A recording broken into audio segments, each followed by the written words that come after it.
In today's video, I'll be examining the most effective retirement spending strategies and how to implement them properly. Over my years helping clients navigate retirement income planning, I've observed that the transition from saving to spending creates significant challenges for most retirees. They're often left wondering if they should follow outdated advice like the 4% rule, which simply doesn't work for people in 2025, or if there are better strategies that could help them achieve their goals. That's exactly why I'm making this video today, to show you the most reliable withdrawal strategies based on current research and how to select the approach that best fits your specific situation. So without further ado, let's get right into it. I'm really excited to make today's video. There are different withdrawal strategies that you've probably heard about or that are discussed broadly about how to manage your retirement income, especially when part of your retirement income plan depends on pulling money out of an investment or a retirement portfolio. You'll hear terms like the 4% rule or bucket strategies or guardrails or dynamic spending. And all of these different terms are used, and it's kind of difficult to understand, kind of parse between them to understand what exactly do they mean, what are the pros and cons of the different approaches. So first, I'd like to talk about a couple of different withdrawal strategies and then different techniques for managing your investments and managing taxes with those different strategies to understand how these different concepts kind of how they're different from each other, and also how they interact and kind of even weave together and can be used simultaneously in the same plan. Kind of a lot there, but let's go ahead and jump into it. My hope is that by the end of this video, you're going to have a really good kind of solid understanding of these different concepts and then even how they might apply in your own situation. Obviously, in today's video, I'm using an example of a retiree, and it's going to be different from your situation, but obviously, hopefully you can kind of glean some ideas, some concepts, and even some strategies for your own retirement as you're planning for it. So the first thing that I want to talk about is a retirement distribution strategy that uses a fixed percentage. Now, oftentimes you'll hear something called the 4% rule. The 4% rule is a retirement withdrawal strategy that was pioneered by a financial planner named Bill Bengen. And back in the early 1990s, he was trying to come up with a sustainable method for creating retirement income from a retiree's portfolio. So he started with the question, what is a withdrawal percentage that I could take from a portfolio that I could adjust each year for inflation, and it would, based on historical market examples, it would last for at least 30 years. And so as he looked at different time frames and he looked at different withdrawal percentages, he also looked at different asset allocations. So basically, he was looking at, how would your mix of stocks versus bonds in your portfolio, how would that impact your ability to sustainably pull out money from the portfolio? And from that research, famously, we arrive at, if you have an asset allocation of somewhere between 50% stock to bonds or even 75% stocks, 25% bonds, he found that historically, using the time frame that he had available to him at the time, that you could take about 4%, starting with that percentage of your portfolio, and then each year you'd be able to adjust that for inflation, and there wasn't a 30-year period of time where you would have ran out of money. In other words, it would have weathered even like the worst markets, historically. So that's where we get this idea of the 4% rule. What I really like about the 4% rule, before I talk about some of the shortcomings, is frankly, the simplicity of it. Anybody can look at their portfolio, figure out what 4% of that overall portfolio is, and they could simply, take that distribution each year, and then every year give themselves a cost of living adjustment of a couple percent. Or even, if you wanted to get a little more technical and even more detailed, you could look at, okay, what was the inflation for this last year, and give yourself that adjustment. Or even further still technical would be to make an adjustment based on your own personal inflation. So every retiree's spending is differently, kind of a different bucket of expenses. And so you could look at how the things in your own life have changed and give yourself that cost of living adjustment. So I think what's most valuable about this approach is the simplicity of understanding. And I think there's a lot of value, frankly, in having a plan that's just understandable, because the more complex you get, the really there's more involved to make sure that you're implementing the plan correctly. And that you're not, missing things or making, undue mistakes. Now, one of the shortcomings of this 4% withdrawal strategy is, number one, it does not take into account other income sources. So most retirees have other income in retirement besides just pulling money from their portfolio. You might have a pension, although they're less common, or most people are going to have Social Security. If you're married, your spouse is also going to have their own benefit, or at a minimum, a spousal benefit. So when you take into account these other sources of income, what could be difficult with the 4% rule is that if you're going to retire before those other income sources come into play, you might find yourself over saving for retirement and building up a large portfolio to where you're able to meet your spending just based off of your portfolio, which can lead people to working longer than they need to, or saving more than they need to. And having more money than you need is not obviously the worst thing in the world. However, there's always drawbacks of, if you're saving more, you are probably having to put off other things in your life that are, maybe very important to you. And so there's just drawbacks with that generally. So like I said, 4% rule, it's good for its simplicity, but it has some drawbacks. And in my experience working with retirees, it's a very conservative, and I would argue even an overly conservative approach. And I think although it's a good starting point to look at your retirement and maybe how prepared you are, it's really just that, in my opinion. It's a starting point. And then from there, we can go on to other strategies that are maybe a little more complex, but not overly complex. So the next withdrawal strategy that I want to talk about is using a dynamic withdrawal strategy. So there's been further research that has shown that if a retiree is willing to adjust their spending based on market conditions, then it's possible for them to start out with claiming or taking a larger percentage from their portfolio, which would mean then if markets are particularly poor in a given year, then if you're willing to cut back slightly, by a couple of percent of your spending, then overall that can allow you to have greater spending and more spending up front. What I like about this is that in my experience, it aligns more closely with our, people's normal behavior. Throughout your career, most people have had, times in their life where expenses were higher, or their income was lower, or they had a job change, or, they lost employment, and you've had to adjust your spending over time. So it's something that most people are, frankly, it's something that most people are used to. And so if you're willing to institute, or I should say the benefit then of a dynamic approach, meaning, a flexible approach where you're open to decreasing your spending if needed, is that it allows you to spend more upfront. I would say one of the requirements for to successfully implement a dynamic spending approach is you have to have some type of framework. If you don't have a framework and you're just like, oh, the market's down, I've got to cut spending. We got some questions here. How much would the market need to drop in order for you to even consider reducing your spending?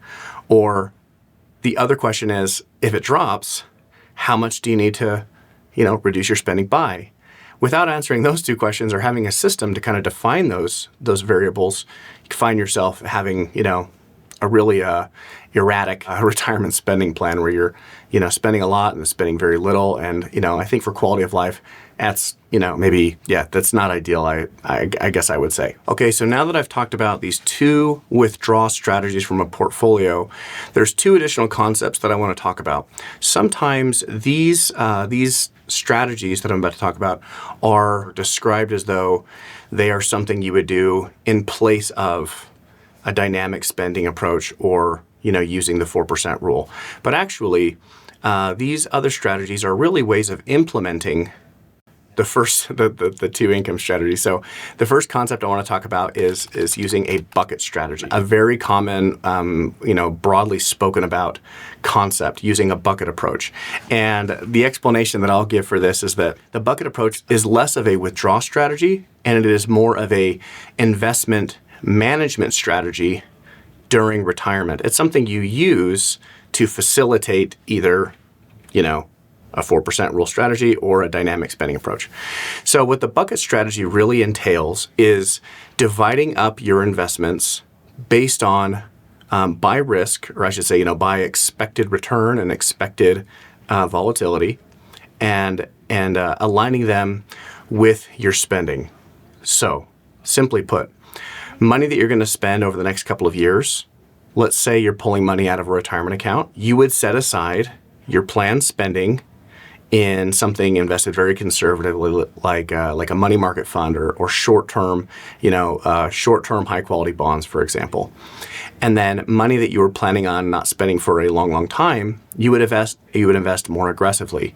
Invest in something like a diversified stock portfolio with maybe with some amount of bonds in it, depending on the time frame. So simply put, it is a time-based. It is a way of investing based on your time frame, which, whether you want to call it a bucket strategy or anything else, I think is a prudent idea. And I use a variation of this in my own practice with retirees, whether it's a project client that I'm just helping to create their own investment plan, or it's one of the clients where I manage their investments for them in retirement. I'm using a time-based approach. Aside planned spending in conservative investments, while money that will not be drawn on for many years is invested more aggressively depending on the time frame. So you can see this bucket approach. This is really an overlay. It's just a way of managing your investment portfolio during retirement. And so the amount of your planned spending, whether it's an amount that's going to slightly fluctuate each year or it's a fixed percentage, this is just the way to manage the investments, facilitate that.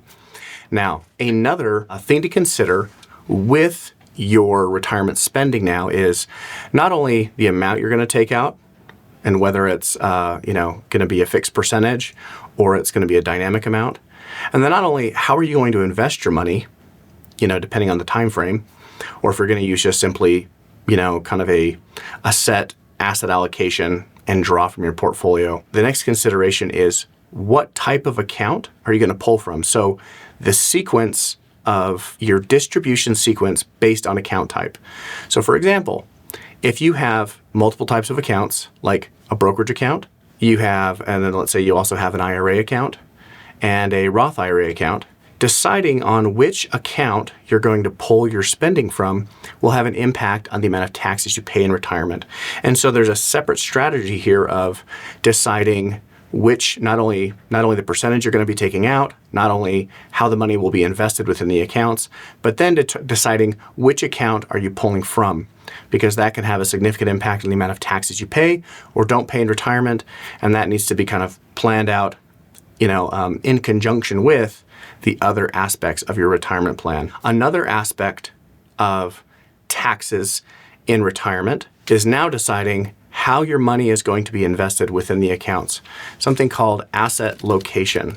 So different types of investments, and I'm just realizing as I'm saying all this, man, this is I'm just throwing out these concepts here, but hopefully this is giving you kind of a good balance of understanding the big picture and then of kind of how all these things interrelate, and then also some detail. So bear with me. So another strategy or thing that you may have heard of is something called asset location, which is further then, for tax reasons, deciding what types of investments are you going to have in different types of accounts. So for example, I'll just keep it really simple. Stocks versus bonds. When you invest in stocks, usually the income that's generated from stocks is in the form of capital gains or dividends. And with capital gains and with something called qualified dividends, they have preferential tax treatment, which basically means they're taxed at more favorable rates, lower rates basically, compared to wages that you earn or interest income. So that leads us to bonds. So when you invest in bonds, usually the way that you're getting value or increasing the value of your portfolio over time from bonds is from interest income. And interest income is taxed as ordinary income, which is a less favorable rate. So simply the way that someone would implement a tax location strategy is they would put the type of investment in the account where it's going to be treated the best. So for example, in an IRA account, your money is already going to be taxed as ordinary income when you pull it out. So using an asset location strategy, what that would mean is you're going to put your bonds, or try to at least, have your bonds invested in a retirement account where it's already going to be taxed as ordinary income. On the flip side, you would take investments like stocks and they would be primarily concentrated in a brokerage account where you can benefit from those preferential rules like qualified dividends or long-term capital gains. Now, with asset location, this is something that if it's done properly, it can also have huge impacts and savings for your retirement plan. Maybe one other detail here that I'll add as it relates to stocks is that if you have international stocks in your portfolio, that as well is most preferential or would be best. If you have international stocks within your portfolio, it would be best for those to be invested in a brokerage account, because when you invest in a stock fund that's invested in international companies, other governments are taxes are being withheld from those companies, and so those taxes paid you can end up using those as a tax credit when you file your taxes. So if those international stocks are invested in something like a retirement account, you're not going to benefit from those. You're not going to be able to deduct those international taxes paid as a tax credit. So you're kind of missing out on a tax benefit. So that's just another element of tax location. So at this point, we've talked about distribution strategies. We've also talked about ways of managing your investments within your accounts during retirement. And then finally, we talked about different concepts around managing your retirement income plan from a tax perspective. What's really difficult in creating a retirement income plan is that all of these concepts need to be, like I said, none of them live in isolation. They have to interplay together. And at this point, we're still just talking about your portfolio. There's other things like other income sources that have to be taken into consideration. And so you might, as you're looking at all this, thinking, okay, well, is there kind of like an order of operations, or are there some of these concepts that ought to be prioritized versus others in order to, maximize my plan or, avoid big mistakes? So I think what we'll do now is I'm going to look at a case study that I've put together, and we're going to look at how these concepts interplay, and to hopefully kind of ground these concepts and give you a deeper understanding of how they might work in your own situation. What we're looking at here is a case study of our example retirees, Jeff and Margaret. They're 61 years old and they live in North Carolina, and they have $1.5 million they've saved for retirement. They also have some other income sources. They have a rental property, and from that they're able to spend $2,000 a month from the after expenses. They both also have Social Security benefits. And for our plan, Jeff is going to delay his Social Security until he's 70. Margaret's actually going to take hers earlier, and I won't go into explanation about why that is going to make sense for them necessarily, but just to kind of give you an understanding of the other income sources at play. Now, of the $1.5 million that they have saved for retirement, $1 million of that portfolio is in pre-tax retirement accounts, so an IRA in Jeff's name, and the other $500,000 is invested in a brokerage account. So this is cash they've been saving up along with just other investments outside of retirement to give them flexibility. As in our case, Jeff and Margaret are a little bit on the younger side. You might consider them early retirees. At 61 years old, they don't qualify for Medicare, for example, and they're too young for Social Security, and so they have that cash saved up to help them in early retirement. I've got other videos about that you can check out. So the first thing that I want to highlight as part of their plan is their withdrawal strategy. So you can see that they have a portfolio of $1.5 million. And I talked about those other income sources like Social Security. They're not going to come into their plan for quite some time. So you can see that their retirement monthly income they're planning on is just over $10,000. Now, of that $10,000, not all of it is from their rental income. As you can see here, from their income sources, $2,000 is coming from rental income, and the remaining money is coming out of their portfolio. Now, these retirees are going to be doing some Roth conversions early in retirement. So you see money coming out of their IRA. That's actually not money they'll be spending. That's essentially going to be reinvested into the plan, into Roth IRAs. But what they're actually drawing on for their monthly income is right here from their brokerage account. And they're taking out just shy of $10,000 a month. So as you look at that, you think, okay, well, I don't know what type of plan they're implementing, where they feel like they can pull out something around an 8% distribution rate. That doesn't sound sustainable. Well, this is where one of the shortcomings comes in with the 4% rule, is that unless you're accounting for the way that your income sources change over time, you can find yourself oversaving or delaying your retirement unnecessarily. And I'm going to highlight that by looking at cash flows. So as we pull up their plan, on the screen here, this graph is showing over time, starting in 2025 and going on for the next 30 or so years.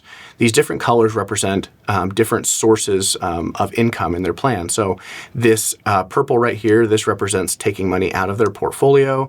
The yellow represents Jeff's Social Security benefit. Margaret's Social Security benefit is this light blue, and then this dark blue along the bottom, that represents their retirement income. So you can see early in retirement here, their total distributions from the portfolio, most of it, like we saw on the other screen, about $9,800 a month is coming from the portfolio. If they were going to try and pull out $9,800 a month for the rest of their retirement, that would it would be a miracle if that for that to be sustainable. They would have to have just incredible investment luck, and I would say obviously not a great idea. However, it does become quite sustainable when you consider that high distribution rate is a very short-lived part of retirement. As we go through time, you can see that once Margaret takes Social Security, their portfolio withdrawals go down. Now, they go down just slightly, and this distribution rate is still quite high, around 7% of the portfolio, which, for most estimations is a pretty high distribution rate. Now, that's going to go on for several years until basically Jeff claims his Social Security benefit. Once Jeff claims his Social Security benefit, you can see that their planned withdrawals from their portfolio just fall off a cliff. We go down to about $2,700 a month. So really what ends up happening is, because of other income sources, it is very possible for somebody to front load and live more heavily off their portfolio for some time if they're going to have other income sources later on in retirement that are really going to pick up the slack and take over kind of the workload of retirement income. So you can see here that over time, eventually their planned spending from the portfolio goes to zero. Now, looking at this, you might think, well, has it gone to zero because they've run out of money? And that's simply not the case. What I'm really showing here is that this is the sources of their planned spending. They still have a retirement portfolio, but they're just not dependent on it. So they might choose to pull money out of it, but as far as their monthly just kind of spending money is concerned, they're not dependent on it. And I'll show you that here if we look at their planned legacy. So we'll go here. Okay. So with this software, what I've done is we've run their retirement income plan through different sequences of market data, running hundreds and thousands of different scenarios. And really what we're trying to do is stress test how well would this plan have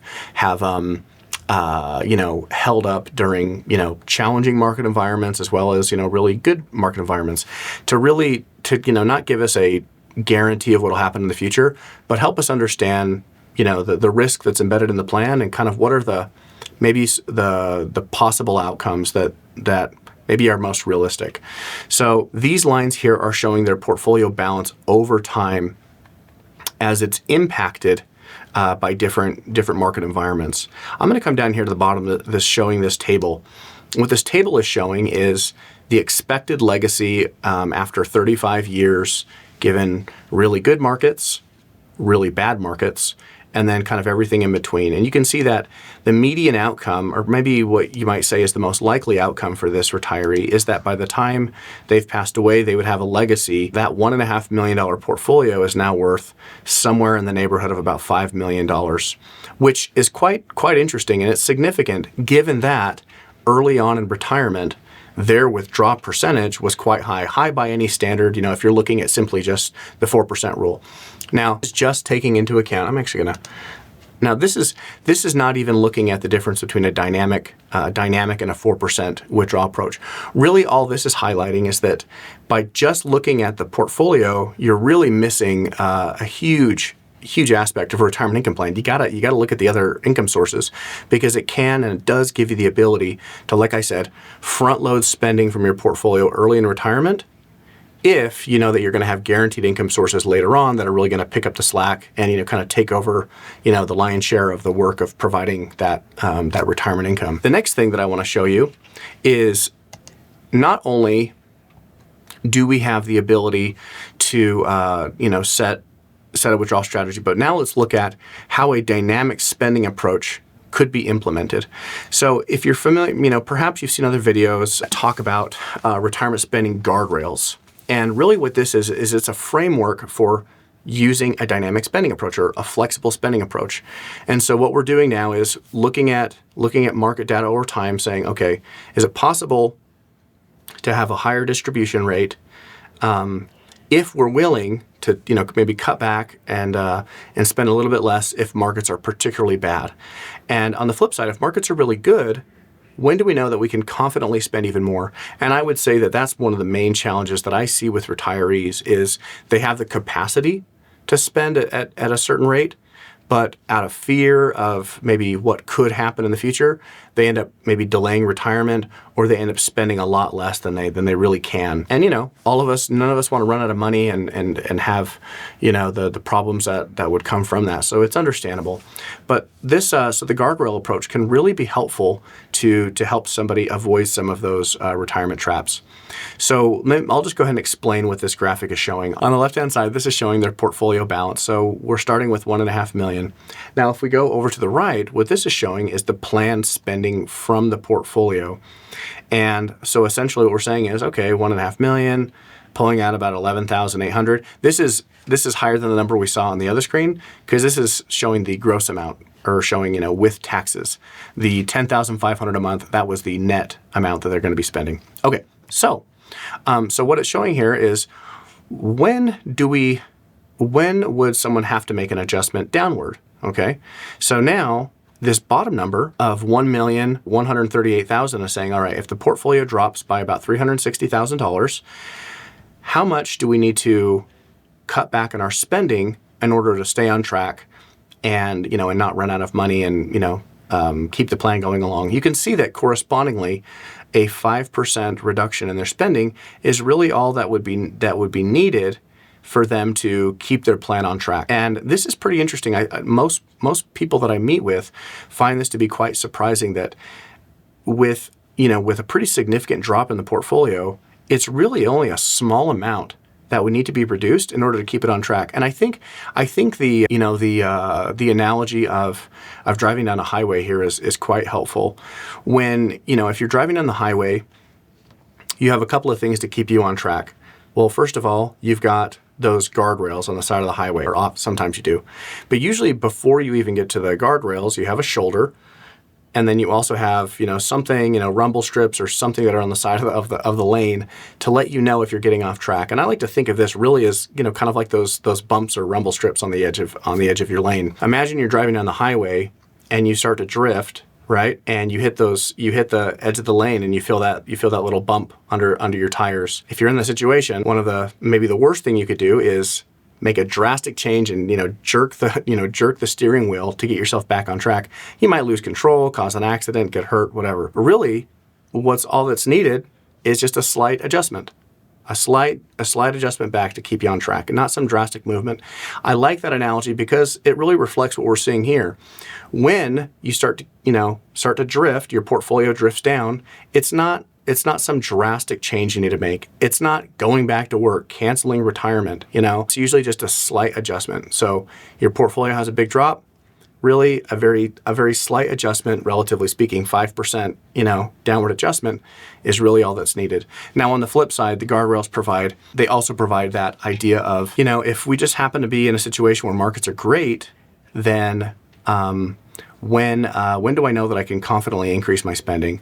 And so that's what we see here with the upper guardrail. Now, you might say that everyone has a kind of a different, risk tolerance or, willingness that they have to adjust their retirement income plan.